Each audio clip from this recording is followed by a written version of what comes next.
So hello बच्चों, जैसा कि पिछले लेक्चर में हम लोगों ने क्वेश्चन नंबर 2 तक किया था, अब इस वीडियो में हम लोग क्वेश्चन नंबर 3 से स्टार्ट करेंगे।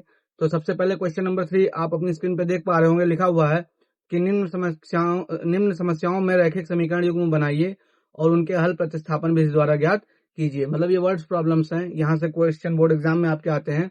तो आपको यहाँ से क्या करना है, एक एक क्वेश्चन को समझना है कि इनसे समीकरण कैसे बनाएंगे और समीकरण बनाने के बाद उनको हल करके उत्तर कैसे लाएंगे। ठीक है, तो चलो बिना किसी देरी के सबसे पहले इसका तीसरे का पहला पार्ट करते हैं।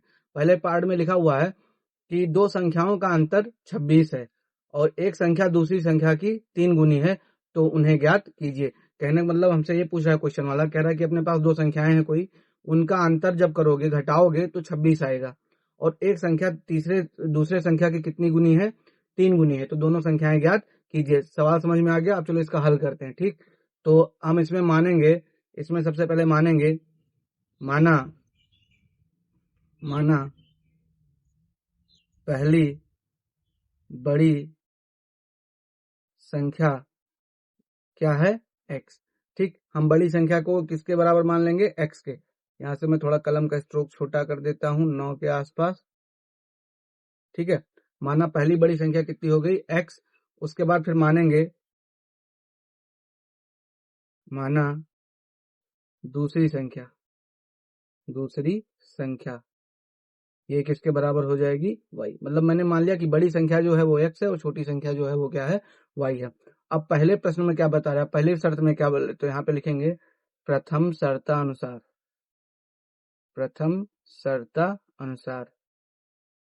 ठीक, क्या बोल रहा है कि दो संख्याओं का अंतर 26 है।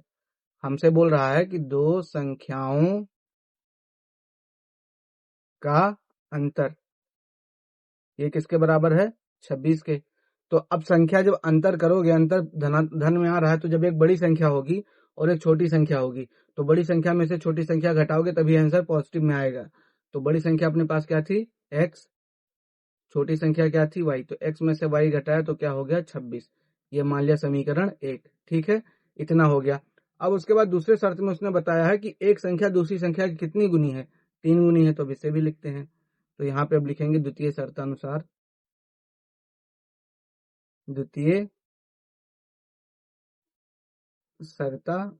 ठीक है, द्वितीय शर्तानुसार क्या बता रहा है, कह रहा है कि एक संख्या, कौन सी संख्या, बड़ी संख्या जो थी दोनों में, बड़ी संख्या ये क्या है, ये छोटी संख्या की 3 गुनी है। छोटी संख्या की कितनी गुनी है, 3 गुनी। तो 3 से इसमें मल्टीप्लाई कर देंगे। तो बड़ी संख्या हमने कितनी मान रखी थी, x। छोटी संख्या कितनी मानी थी, y। तो इसमें किससे मल्टीप्लाई कर देंगे, 3 से। तो x बराबर हो जाएगा यहाँ से 3y। ये हमारा हो गया इक्वेशन 2।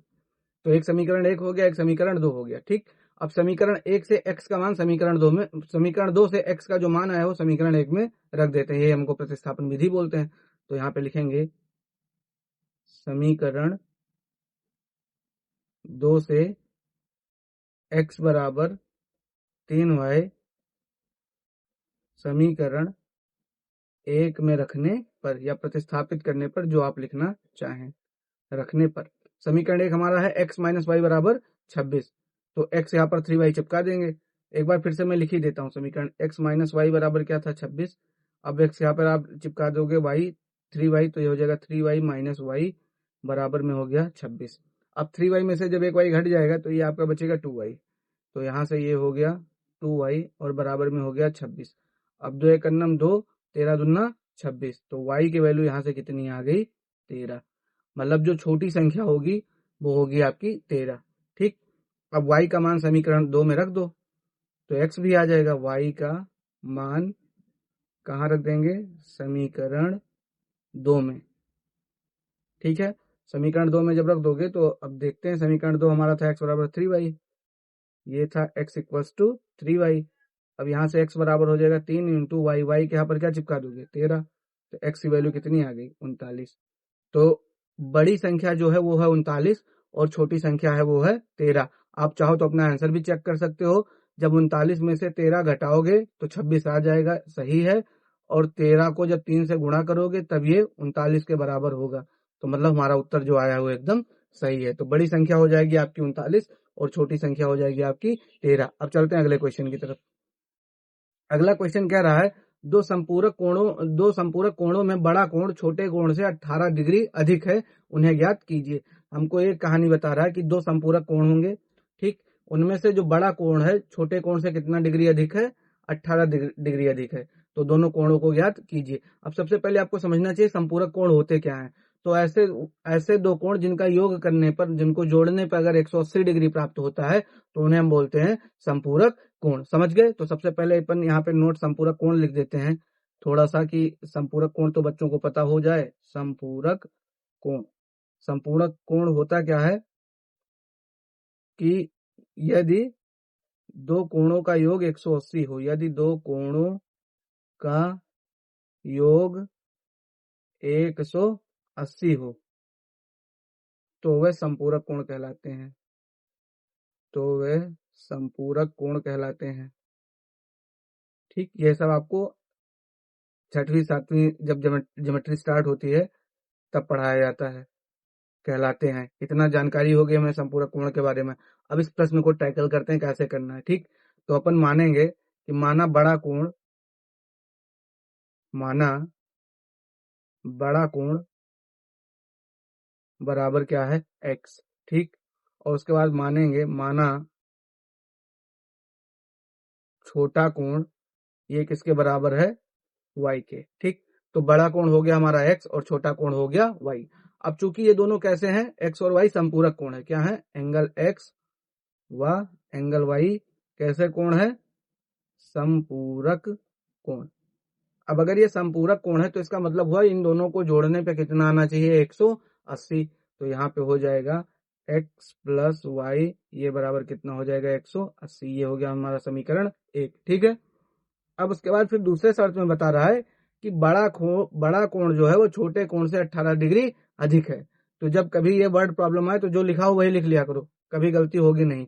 तो जैसे मैं करता हूं, जैसे क्या लिखा हुआ है, लिखा है कि बड़ा कोण, तो लिख लो बड़ा कोण, बराबर लगा लो छोटे कोण से कितना अधिक है, छोटे कोण से कितना अधिक है, 18। तो अधिक हो तो जोड़ दो, कम हो तो घटा दो। ठीक, अब बड़ा कोण हमने किसको माना था, x को, छोटा कोण क्या है, y, प्लस में हो गया 18। ये हो गया समीकरण 2।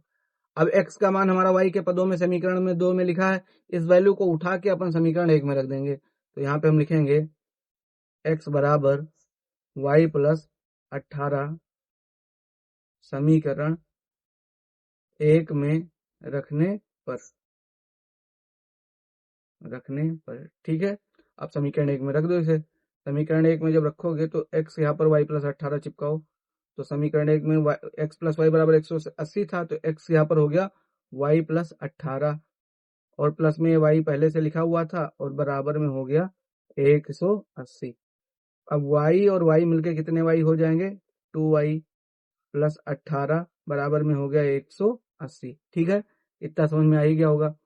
अब यहाँ पे जब आप देखेंगे तो ये हो जाएगा 2y बराबर, ये हो जाएगा 180 माइनस 18, चूंकि बराबर के इस पार प्लस 18 था, बराबर के उस पार जाके माइनस 18 हो गया। तो यहाँ से जब आप देखोगे तो ये हो जाएगा 2y बराबर 180 में से 18 जाएगा तो कितना बचेगा, 162। ठीक, ये कितना बचेगा, 162। अब यहाँ तक हो गया। अब y का मान निकालना, तो y के लिए अब करना क्या पड़ेगा, तो देखो ये 2 जो है इधर y के साथ गुणे में है। ठीक, बराबर के उस पार जाएगा तो ये भाग में हो जाएगा, तो 162/2 हो जाएगा। अब 2 एकन्नम 2, 2 अट्ठे 16 और 2 एकन्नम 2, यानी y की वैल्यू कितनी आ गई, 81। मतलब छोटा कोण जो है वो 81 डिग्री होगा। समझ गए, छोटा कोण कितना होगा, 81 डिग्री। अब ये y का मान समीकरण 2 में रख देंगे तो x आ जाएगा। ठीक, तो इधर बगल में लिख देता हूं, जहां समीकरण 2 है वहीं पे इधर लाइन खींच देते हैं और यहाँ पे लिख देते हैं y का मान समीकरण किसमें, 2 में रखने पर। अब समीकरण 2 में इसकी वैल्यू रख के देखते हैं क्या होता है। तो समीकरण देखो, समीकरण 2 क्या था, x बराबर वाई प्लस 18। अब x बराबर y की वैल्यू तुम्हारी 81 आई है, उसमें 18 जोड़ दोगे तो x बराबर कितना हो जाएगा, 81 और 18 मिलकर कितना हो जाएगा, 99 डिग्री। इसका मतलब बड़ा कोण जो है वो 99 डिग्री है और छोटा कोण जो है वो 81 डिग्री है। अब इसका मैं एक आपको ट्रिक बताऊं, जब कभी ऐसा क्वेश्चन है तो बिना कुछ किए कैसे निकालना है। जब कभी संपूरक कोण दिए हो, दो संपूरक कोण हो और बताए फलाना फलाने से इतना बड़ा है, ठीक, एक कोण दूसरे से इतना बड़ा है, तो कुछ ना करो, 90-90 दोनों कोणों को मान लो, 90-90 दोनों कोणों को क्या कर लो, मान लो। इधर ट्रिक की बात कर लेते हैं, ठीक। जब बिना कुछ लिखे सॉल्व करना हो तो जब संपूरक संपूरक बोलेगा तो दोनों का मिलके कितना होना चाहिए, 180। तो मान लेंगे कि 90 और 90, ठीक। अब कह रहा है कि बड़ा कोण छोटे कोण से कितना अधिक है, 18। अब 18 को आधा करो, 18 को आधा करोगे कितना हो जाएगा, 9। अब 9 बांट दो सबको, तो इसको इस पहले वाले में से 9 घटा दो, तो पहले वाले 90 में से 9 घटाओगे तो कितना हो जाएगा, 81। और दूसरे वाले 90 में 9 बढ़ा दो तो कितना हो जाएगा, 99। तो बिना कुछ ये सब लिखे इतना आप सीधे तुरंत आंसर लेके आ सकते हैं। अब चलते हैं अगले क्वेश्चन की तरफ। अगले क्वेश्चन में कह रहा है कि एक क्रिकेट टीम के कोच ने 7 बल्ले तथा 6 गेंदें 3800 रुपए में खरीदी। बाद में उसने 3 बल्ले तथा 5 गेंदें 1750 रुपए में खरीदी। तो प्रत्येक बल्ले और प्रत्येक गेंद का मूल्य ज्ञात कीजिए। कहने का मतलब यह है कि एक कोई कोच था, उसने पहले 7 बैट और 6 गेंद जब खरीदी तो उसने 3800 रुपए पे किया, और उसके बाद जब उसने 3 बैट और 5 गेंद जब खरीदी तो 1750 रुपए पे किया। तो हमको बताना है गेंद और बैट का कितना दाम होगा। तो दो चीजों का दाम निकालना है, गेंद और बैट का। तो अपन सबसे पहले मानेंगे कि गेंद का दाम x है और बैट का दाम y है, ठीक। तो चलो सीधे स्टार्ट करते हैं। तो सॉल्यूशन पे आते हैं इसके। तो यहाँ पे लिखेंगे माना बैट का मान लेते हैं, ठीक है। माना बैट का मूल्य रुपया कितना है, x, और माना गेंद का मूल्य रुपया कितना है, y। मतलब एक बैट का दाम, ये किसकी बात हो रही है, एक बैट, समझ गए, ये किसकी बात हो रही है, एक गेंद। जैसे आपसे कोई पूछे कि एक गेंद के दाम 10 रुपया है तो 6 गेंद के दाम क्या रुपया हुई, ठीक। एक गेंद के दाम अगर 10 रुपया है तो 6 गेंद के दाम क्या रुपया हुई, तो कितना बताओगे, 10 इंटू 6 कर देते हैं, समझ गए। तो वैसे अगर एक बैट का दाम x रुपया है तो 7 बैट का दाम कितना हो जाएगा, 7x। और अगर एक गेंद का दाम y रुपया है तो 6 गेंद का दाम कितना हो जाएगा, 6y। तो यहाँ पे लिखेंगे प्रथम शर्तानुसार, प्रथम शर्ता अनुसार, ठीक। प्रथम शर्तानुसार जब करेंगे तो होगा क्या, कै बैट था, 7 बैट, ऐसे लिख लो, हिंदी में लिखो कभी गलती होगी नहीं। प्लस कै गेंद थी, 6 गेंद, ये मिलके कितना था, 3800 का, ठीक। तो 7 बैट मतलब कितना x हो जाएगा, 7x। 6 गेंद मतलब कितना y हो जाएगा, 6y, बराबर ये कितना हो गया, 3800। समझ गए, 7 बैट मतलब 7x, 6 गेंद मतलब 6y, और बराबर कितना हो गया, 3800। ये हो गया हमारा समीकरण 1, ठीक। अब द्वितीय शर्त की बात करते हैं। अब करते हैं द्वितीय शर्तानुसार, द्वितीय शर्ता अनुसार, ठीक है। अब द्वितीय शर्त में क्या, कौन सी बात हो रही है, द्वितीय शर्त में उसने 3 बल्ले और 5 गेंद खरीदी, 3 बल्ले और 5 गेंद। तो यहाँ पे लिखेंगे 3 बैट, बल्ला लिखो चाहे वो लिखो, और 5 गेंद, ठीक। 3 बैट और जब 5 गेंद खरीदी, जब 3 बैट और 5 गेंद खरीदी तो कितना पे किया, 1750, ठीक है सर। तो अब इधर इधर अपन कर देते हैं, इसकी पेमेंट हो गई 1750। अब 3 बैट का जो दाम है वो हो जाएगा 3x, 5 गेंद का दाम कितना हो जाएगा, 5y, बराबर हो जाएगा 1750। ये हो गया हमारा समीकरण 2, ठीक है। इतना क्लियर हो गया। अब करना क्या है, समीकरण 2 से x का जो मान है वो निकालेंगे और समीकरण 1 में रख देंगे। तो चलो इसे भी कर लेते हैं। तो समीकरण 2 से जब x का मान निकालो तो देखो ये 3x है, ठीक। 3x, इधर प्लस 5y है, बराबर के उस पार जाएगा जब, तो ये हो जाएगा माइनस 5y। इधर 3 मल्टीप्लाई में है x के साथ, बराबर के उस पार जाएगा तो गुणे भाग में हो जाएगा, 1750 माइनस 5y, और बटे में कितना आ गया, 3। इसको मान लो समीकरण 3। अब x का जो मान है वो उठा के कहाँ रखेंगे, समीकरण 1 में रखेंगे। अब यह जो x का मान आया है हमारा, इसको उठा के फिर से समीकरण 1 में रख देंगे, ठीक है। तो यहाँ पे लिख देते हैं x का मान समीकरण 1 में रखने पर, ठीक। समीकरण 1 अपना क्या है, समीकरण 1 है हमारा 7x प्लस 6y बराबर 3800। तो यहाँ पे एक बार समीकरण लिख देते हैं जिससे गलती ना हो। तो ये हमारा 7x प्लस 6y बराबर में कितना है 3800। ठीक है सर।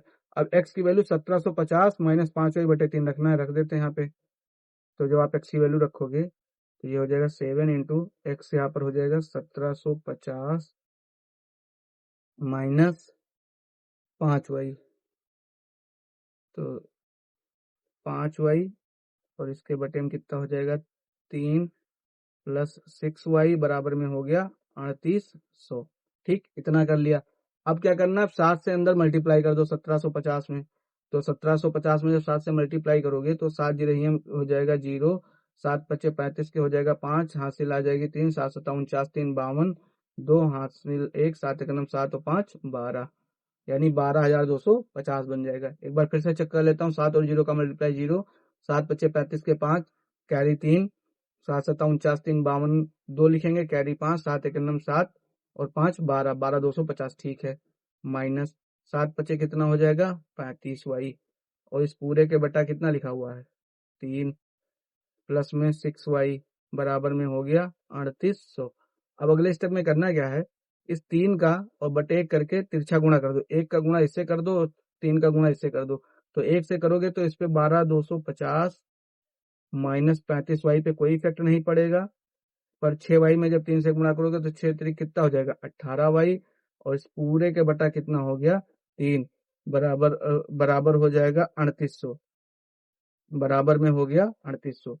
अब ये हो जाएगा 12,250, 35 में से 18 जब निकालोगे तो कितना बच जाएगा, ये हो जाएगा 17y बराबर, ये जो 3 इधर भाग में था बराबर के उस पार भेज के इसको कहाँ पहुंचा देते हैं, गुणे में पहुंचा देते हैं।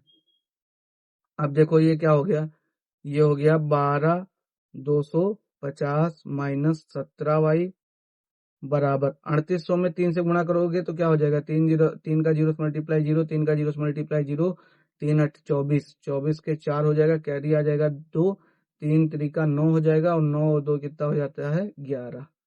ठीक, तो ये हो गया 11,400। अब ये देखो 12,250 इधर प्लस में, बराबर के उस पार भेजेंगे तो माइनस में हो जाएगा। तो 17y बराबर हो गया ये 11,400 माइनस 12,250। ठीक, अब इसमें से इसको घटाना है, समझ गए, इसमें से इसको 12,250 में से 11,400 क्या करना है, घटाना है। ठीक है सर, घटा देते हैं। कहाँ घटाएंगे, कहीं साइड में लिख लेते हैं। तो यहाँ पे अपन लिख लेते हैं, देखो 12,250 और इसमें से कितना घटाना है 11,400। घटाओगे जब तो 0 में से 0 हो जाएगा, 5 में से 0 5 बचेगा, 2 में से 4 जाएगा नहीं तो कैरी होके 12 हो जाएगा, 12 में से 8 4 जाएगा तो 8, ये 1 में से 0 0, यानी 850। तो जब इसमें से आप इसको घटाओगे तो ये बचेगा माइनस 850, क्योंकि ये वाली संख्या बड़ी थी, माइनस में लगा था इसके आगे। अब यहाँ पे जब देखोगे आप तो माइनस से माइनस कैंसिल हो गया। ठीक, माइनस से माइनस क्या हो गया, कैंसिल हो गया। तो अब ये हो गया हमारा 17y बराबर 850। तो 17 एक नम 17, 17 पचे 85, तो ये हो गया 50, यानी y की वैल्यू कितनी आ गई 50। मतलब एक गेंद का जो मूल्य है वो आपको कितना रुपया पे करना पड़ेगा, 50 रुपया पे करना पड़ेगा। ठीक है, ये समझ गए। अब क्या करते हैं, y का मान उठा के समीकरण 3 में रख के x का मान निकाल लेते हैं। तो यहाँ पे अपन करेंगे क्या, ऐसे एक लाइन खींचते हैं, यहाँ पे लिखेंगे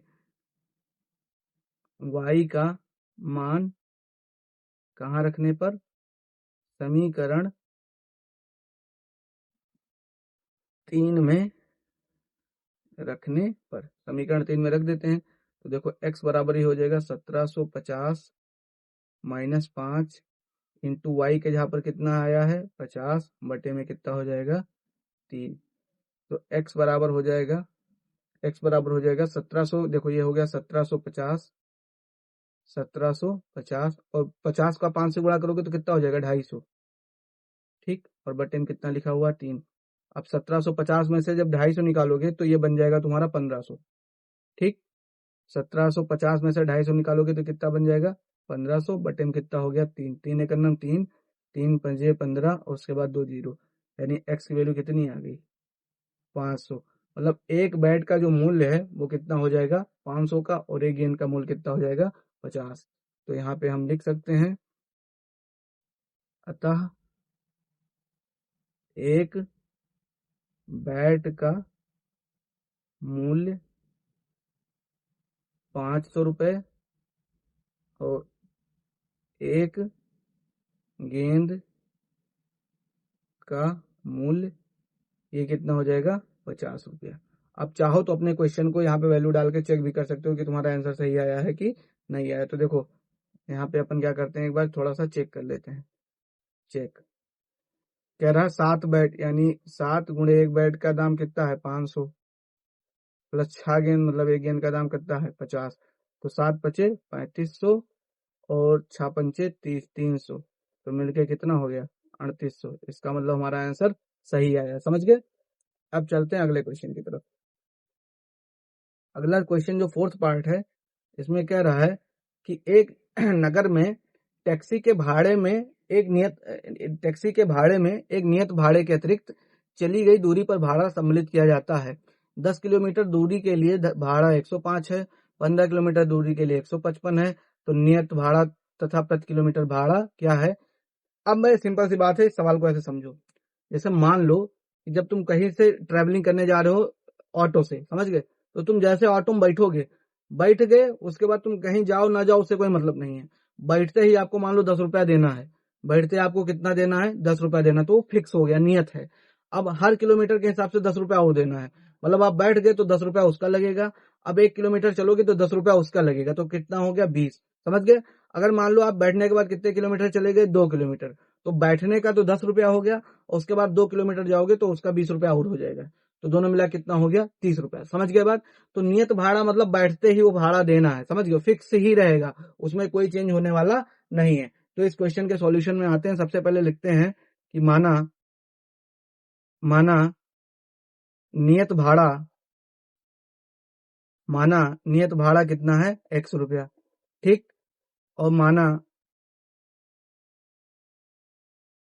प्रति किमी भाड़ा जो है वो कितना है वाई रुपया, ठीक है।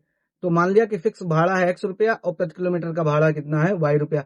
अब प्रश्न में क्या कह रहा है कि जब कितना किलोमीटर जाता है 10 किलोमीटर दूरी के लिए भाड़ा 105 है, ठीक।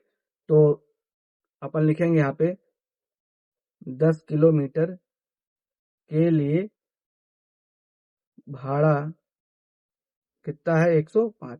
अच्छा, अब जब आप 10 किलोमीटर गए होंगे तो सबसे पहले क्या हो रहा होगा, आपने तो नियत भाड़ा दिया होगा एक्स, समझ गए। अब मान लो 1 किलोमीटर का वाई है, समझ गए, 1 किलोमीटर का हमने कितना माना वाई, तो 10 किलोमीटर का कितना हो जाएगा 10 वाई। ऐसे समझो, जैसे 1 किलोमीटर का मान लो भाड़ा 20 रुपया है, 1 किलोमीटर का भाड़ा मान लो कितना रुपया है 20 रुपया, तो 5 किलोमीटर का कितना हो जाएगा 20 पंचे 100। वैसे अगर 1 किलोमीटर का वाई रुपया है तो 10 किलोमीटर का कितना हो जाएगा 10 वाई।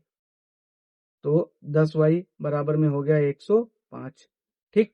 एक्स प्लस 10 वाई बराबर में कितना हो गया 105। कैसे पता चला, ये तो फिक्स है, ये तो बैठते ही देना था, और ये तुम्हारा किलोमीटर के हिसाब से हो गया, ठीक है सर। अब करने वाले क्या हो, अब करने वाले क्या है, यहाँ से x की वैल्यू जब निकालोगे तो ये हो जाएगा 105 माइनस 10 वाई, ठीक। x बराबर हो जाएगा, इधर प्लस 10 वाई था, बराबर के उस पार भेज दिया, माइनस 10 वाई हो गया। अब इसे मान लेते हैं समीकरण 1, ठीक है सर। अब उसके बाद उसने कुछ दूसरी कहानी बताई है, 15 किलोमीटर के लिए भाड़ा 155 है। अब कह रहा है कि जब कितने किलोमीटर जाते हो 15 किलोमीटर, तो 15 किलोमीटर के लिए भाड़ा जो है, भाड़ा कितना है 155। तो जब 15 किलोमीटर जाओगे तो फिर वही कहानी, बैठते ही कितना देना पड़ेगा एक्स, समझ गए, बैठते ही कितना देना पड़ेगा एक्स। उसके बाद 1 किलोमीटर का वाई, तो 15 किलोमीटर का कितना हो जाएगा 15 वाई बराबर 155। इसे मान लो समीकरण 2। अब हम क्या करेंगे, एक्स का मान समीकरण 2 में प्रतिस्थापित कर देंगे। एक्स का मान समीकरण 2 में प्रतिस्थापित करने पर,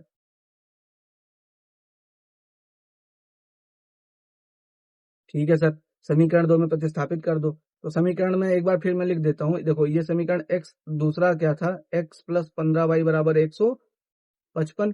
अब जहां पे x है वहां पे हम क्या टिका रहे हैं, x यहाँ पर टिका रहे हैं 105, और माइनस में 10y, कहां से समीकरण 1 से, और प्लस में क्या हो गया 15y, ये तो था ही, ये हमने x की वैल्यू लाके पुट कर दी, और बराबर 155। अब यहाँ पे देखो होगा क्या, ये हो जाएगा 105। अब ये -10y और प्लस में 15y बराबर में 155। ठीक, यहाँ तक बात समझ में आ गई। अब करना क्या है हमको, अब करना ये है, अगर आप देखें इसे तो करना ये है कि 105 जो है, 105 ऐसे रहने दो। ठीक, 105 ऐसे रहेगा। ये बताओ, ये 15y में से 10y जाएगा जब कितना बच जाएगा, 5y। ठीक, और बराबर में 155। ठीक है, अब इधर बराबर के इस पार प्लस 105 है, बराबर के उस पार जाएगा तो क्या हो जाएगा, -105। तो ये हो जाएगा 5y बराबर 155 -105। तो यहां से हो जाएगा 5y बराबर 155 में से 105 जाएगा तो कितना बचेगा, 50। तो 5 एकम 5 और 5 दहम 50। तो y की वैल्यू कितनी आ गई, 10। y की वैल्यू कितनी आ गई, 10। अब y का जो मान है ये उठा के हम कहाँ रख देंगे, समीकरण 1 में, और हमें क्या मिल जाएगा, x। तो अगर नीचे जगह होगी तो यहीं कर देंगे, या बगल में कर देते हैं, यहाँ समीकरण 1 लिखा है, ज्यादा अच्छा रहेगा।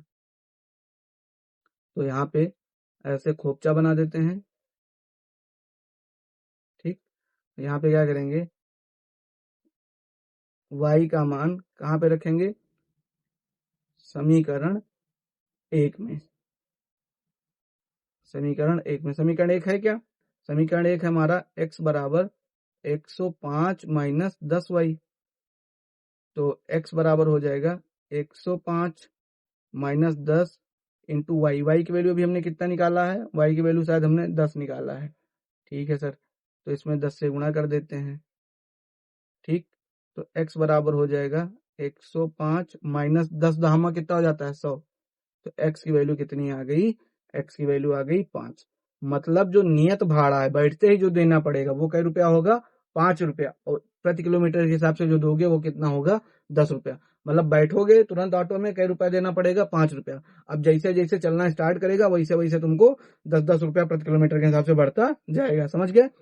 अब हमसे कह रहा 25 किलोमीटर के लिए कितना भाड़ा देना होगा, हमसे ये भी पूछ रहा है कि ये बताओ 25 किलोमीटर के लिए दे भाड़ा क्या होगा, दे भाड़ा। तो मैं कहता हूं क्या होगा, तो जब 25 किलोमीटर जाओगे तो सबसे पहले बैठोगे तो x दोगे, और उसके बाद 25 और 1 किलोमीटर का कितना लगता है, y। तो अब देखो x की वैल्यू कितनी दे रखी थी हमको, 5, और 25 इंटू वाई की वैल्यू कितनी दे रखी है, 10। तो ये होगा 5 और 25 धामा 250। तो 250 5 मिलके 255, समझ गए। अब अगर आप अपना आंसर एक बार क्रॉस चेक करना चाहते हो तो ऊपर जाके चेक कर सकते हो। कह रहा था कि 10 किलोमीटर के लिए 105 लगता है, तो 10 किलोमीटर के लिए 5 तो फिक्स हो गया, और 10 किलोमीटर का 10 के हिसाब से 10 दहम 100, तो 100 और 5 मिलके कितना हो गया, 105 हो गया। ठीक, अब अगले क्वेश्चन की तरफ चलते हैं। अब अगला क्वेश्चन है, क्वेश्चन नंबर इसका 5th पार्ट, कि यदि किसी भिन्न के अंश और हर दोनों में 2 जोड़ दिया जाए तो वह 9/11 हो जाती है, और यदि अंश और हर दोनों में 3 जोड़ दिया जाए तो वह 5/6 हो जाती है, वह भिन्न ज्ञात कीजिए। कहने मतलब हमको एक भिन्न बता रहा है, कह रहा है कोई एक भिन्न है, उसके जब अंश और हर दोनों में 2 जोड़ दोगे तो 9/11 हो जाएगी, और अंश और हर दोनों में तीन जोड़ देवो तो कितना हो जाएगी, 5/6 हो जाएगी। तो वह भिन्न ज्ञात कीजिए। तो हमसे कह रहा है इसी शर्त है, अब आप भिन्न निकालो। ठीक है, हम तो मैथ वाले कुछ भी निकाल देंगे।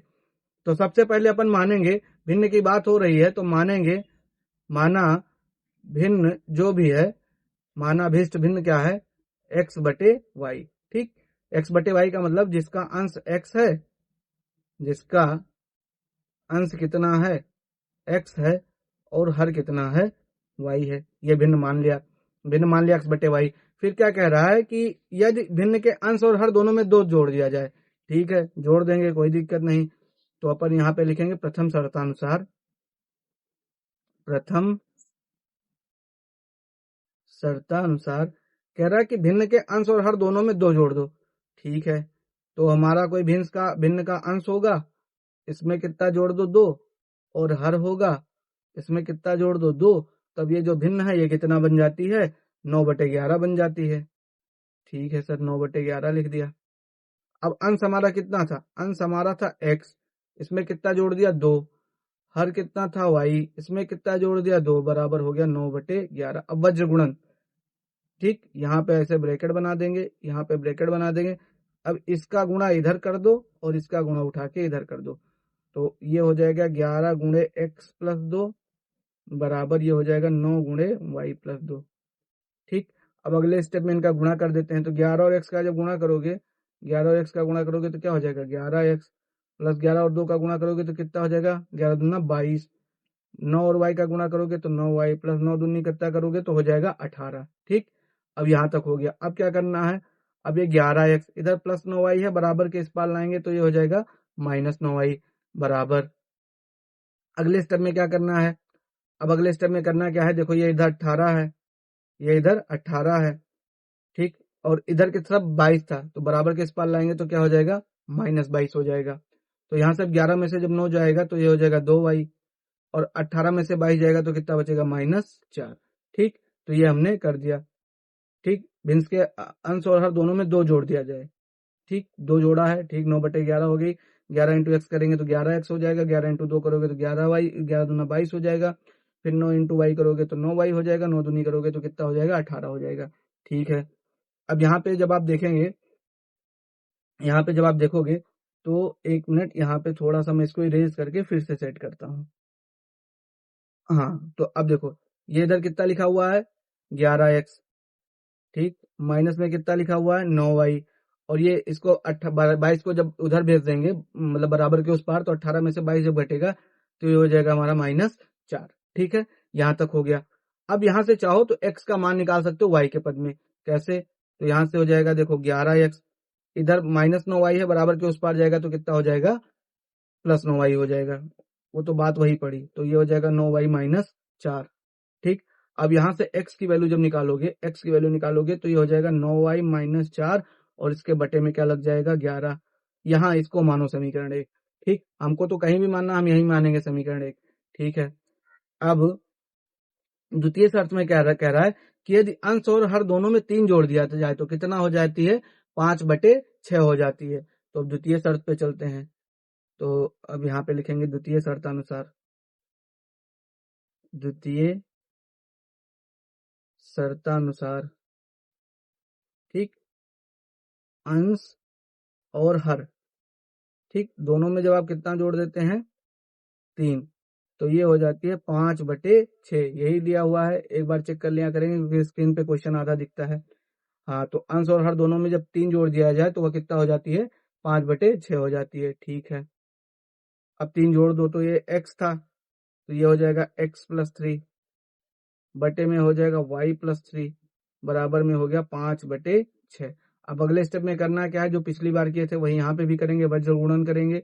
मतलब इसका गुणा उठा के इस पार कर देंगे और इसका गुणा उठा के इस पार कर देंगे। तो ये हो जाएगा 6 इंटू एक्स प्लस 3 बराबर में हो जाएगा 5 इंटू वाई प्लस 3। ठीक, अब 6 और x का मल्टीप्लाई करोगे तो 6x हो जाएगा। 6 और 3 का गुणा करोगे तो 18 हो जाएगा। 5 और y का गुणा करोगे तो 5y हो जाएगा, और 5 और 3 का गुणा करोगे तो 5 3 15 हो जाएगा। अब आप यहाँ चाहो तो नेता बन के इसको थोड़ा अच्छा कर सकते हो। कैसे, कि ये देखो ये लिखा हुआ है 6x, उधर 5y को इधर लेके आप -5y कर दो। ये 15 था, बराबर के इस पार 18 था, प्लस में उधर जाके कितने में हो जाएगा -18 में हो जाएगा। तो 6x माइनस 5y बराबर ये हो जाएगा -3। ये हो गया हमारा समीकरण 2। अब दोनों समीकरण बन गए। अब समीकरण x 1 में जो x का मान निकाला था वो उठा के समीकरण 2 में रख देते हैं। ठीक, तो समीकरण 1 कहाँ है, ये है हमारा 9y -4/11। तो यहाँ पे हम लिखेंगे समीकरण 1 से, ठीक, यहाँ पे लिखेंगे समीकरण 1 से x का मान समीकरण 2 में रखने पर, 2 में रखने पर प्रतिस्थापित करने पर भी लिख सकते हो। उसमें कोई वाली ऐसी बहुत बड़ा रॉकेट वो नहीं है, रॉकेट साइंस। तो x की वैल्यू थी 9y -4/11। x की वैल्यू क्या थी 9y -4/11, तो ये हो जाएगा 6, और x यहाँ पर हो जाएगा 9y -4 बटे में क्या हो जाएगा 11, और माइनस में ये कितना लिखा हुआ है 5y, बराबर में ये हो गया -3। ठीक, अब 6 और 9 का मल्टीप्लाई करोगे तो 6 9y कितना हो जाता है 6 9y हो जाएगा 54y, -6 चौका कितना हो जाएगा 24, और बटे में कितना लिखा हुआ है 11, माइनस में ये लिखा हुआ है 5y, बराबर में लिखा हुआ है -3। अब इसका बटा 1 कर दो, यहाँ ब्रैकेट लगाओ। अब वो तिरछा गुणा वाला एलसीएम, इसका गुणा इससे और इसका गुणा इससे, और इन दोनों का गुणा आपस में, तो ये देखो ये हो जाएगा तुम्हारा 54y और -24 में 1 से गुणा कर रहे हो तो इसमें कोई फर्क नहीं पड़ेगा, तो ये 54y और -24 ये तो सेम रहेगा। पर जब इधर 11 और 5 से गुणा करोगे तो 11 पचे कितना हो जाएगा 55y, और बटे में क्या लिखा हुआ है 11, बराबर में इधर कितना लिखा हुआ -3। ठीक है सर। अब 54 में से जो 55y घटाओगे, 54 में से जो 55y घटाओगे तो कितना बचेगा -1y और -24। ठीक है, ये 24 है तो ऐसे लिख देते हैं, और बटे में कितना हो गया 11, बराबर में इधर क्या लिखा हुआ है -3। अब इधर 11 का 3 से उधर ले जाके गुणा कर दो, समझ गए। तो ये -1y -24 इक्वस टू हो जाएगा -3 गुणे 11। ठीक है सर, तो ये हो जाएगा -y -24 इक्वस टू 11 तैया कितना होता है 33, तो ये हो जाएगा -33। अब देखो बराबर के इस पार -24 है, बराबर के उस पार जाएगा तो ये हो जाएगा +24। ठीक है सर, तो -y बराबर, अब 33 में से जब 24 घटाओगे तो ये बचेगा तुम्हारा 9, 24 36 3 33, हाँ तो कितना बचेगा 9, तो ये यहाँ आ जाएगा -9। ये माइनस से माइनस कैंसिल हो गया, तो यानी y की वैल्यू कितनी आ गई 9। मतलब हमारा हर जो भिन्न का है वो कितना है 9। अब ये वाली वैल्यू उठा के x में रख दो तो तुम्हें क्या मिल जाएगा, x में जब रख दोगे तो तुम्हें मिल जाएगा हंस। ठीक, मतलब समीकरण 1 में। तो यहाँ पे ऊपर लाते हैं, जहां समीकरण 1 होगा वहां पे इसकी वैल्यू चिपका देते हैं यहाँ पे। तो यहाँ लिखते हैं क्या, y बराबर 9 कहाँ रखेंगे, समीकरण 1 में रखने पर। अब समीकरण 1 में रखोगे तो x बराबर हो जाएगा 9 इंटू वाई के यहाँ पर कितना चिपका देना है 9 -4 बटे में कितना हो जाएगा 11। तो x बराबर हो जाएगा 9 9 81 -4 और बटे में कितना हो गया 11। अब 81 में से 11 4 जाएगा तो 77 बचेगा, 77 बटे में क्या लिखा हुआ 11, 11 एक नम 11, 11 सते 77, तो x की वैल्यू कितनी आ गई 7। इसका मतलब जो हमारी भिन्न है उसका अंश कितना हो गया 7 और हर कितना हो गया 9। ठीक, तो हम यहाँ पे नीचे लिख देते हैं फाइनल आंसर, अतः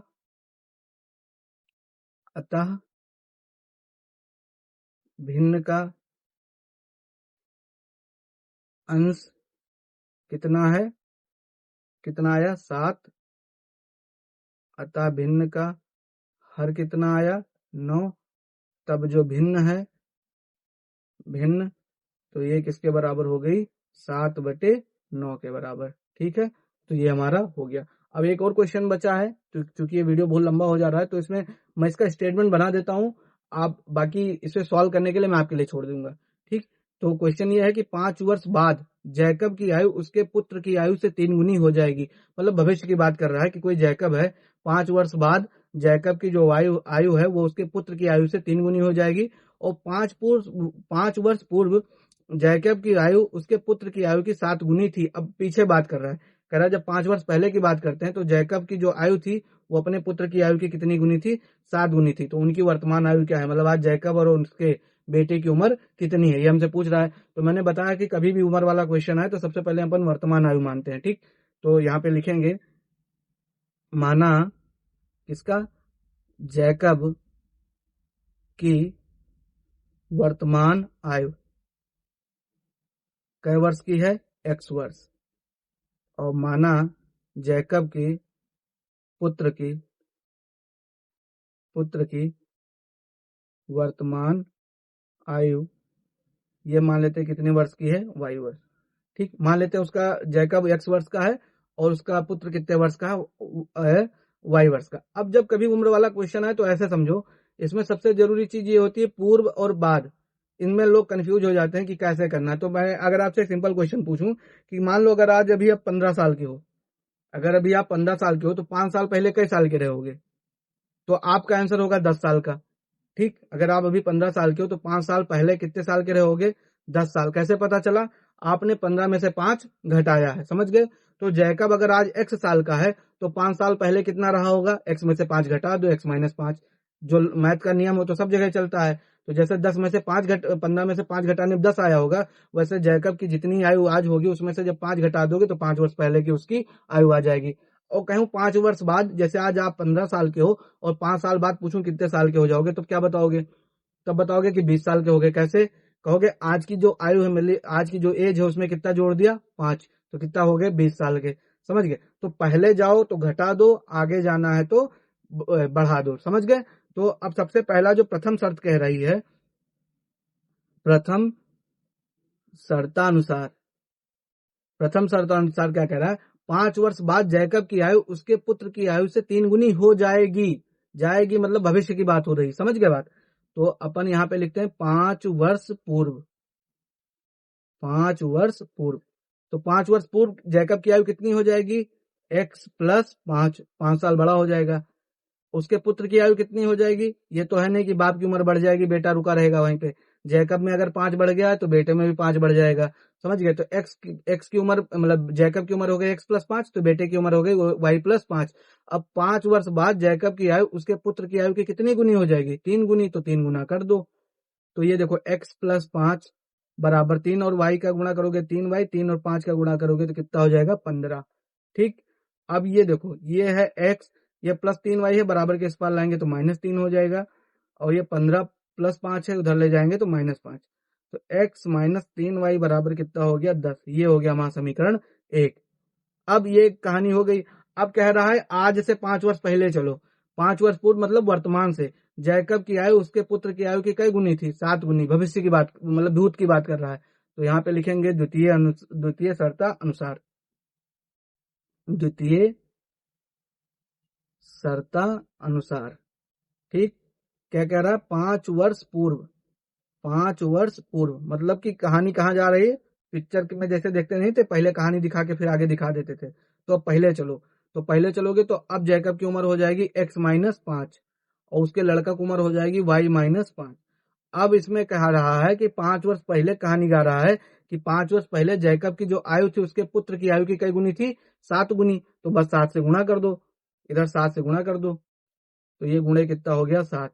अब ये हो गया x माइनस 5, 7 और y का गुणा करोगे तो क्या हो जाएगा? 7y माइनस 7 पंचे कितना हो जाएगा? 35। तो x माइनस 5 बराबर ये हो जाएगा 7y माइनस में 35। तो अब x प्लस 7y इधर ले आओ तो माइनस 7y हो जाएगा। ये माइनस 35 है, इधर माइनस 5 था, उधर जाएगा तो प्लस 5 हो जाएगा। तो यहां से x माइनस 7y बराबर कितना हो जाएगा? -30। ठीक। ये समीकरण 2। अब इन दोनों समीकरणों को आपको सॉल्व करना है। आपको सॉल्व करने जैकब और उसके बेटे की आयु निकालनी है। ठीक।